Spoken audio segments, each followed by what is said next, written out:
Hello，大家好，今日同大家分享一個小朋友學數學嘅有效方法。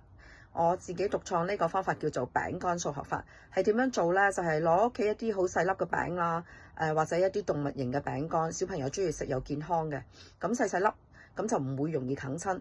個做法呢，就係你叫佢加數，加一粒餅乾幾多啊？佢就好容易數俾你聽2噶啦。減數亦都係食咗咁多，攞走咗幾多，佢亦都可以容易睇到同埋話翻俾你聽嘅。呢個方法一啲都唔抽象，小朋友會愛上咗數學㗎。另外咧，除咗加減數咧，其實都可以用呢啲比較大啲嘅餅乾咧去做分數嘅概念嘅。至於點樣做咧，就係譬如一啲圓形嘅瑪利餅啊，或者消化餅，你都可以搣開佢啦。首先搣開一半咁嘅1/2咯，跟住再將佢搣開2次，變咗成個餅分咗做1/4。咁你叫小朋友攞嘅時候咧，啲概念就好清晰啦。佢根本就唔需要去點樣諗啊，因為睇到啊嘛。試下呢個方法啦，我啲小朋友學得非常之好㗎。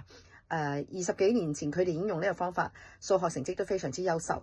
佢哋已經讀緊大學啦。而我大女咧，當年仲係灣仔區嘅傑出女學生，心算啊、數學成績都非常之優秀嘅。咁佢而家已經係一位準嘅大律師。咁我希望同大家交流好多心得啦，關於點樣教數學啊，或者語言方面。咁如果大家有任何問題啦，可以留言話想知，咁我哋可以再一齊討論嘅。拜拜。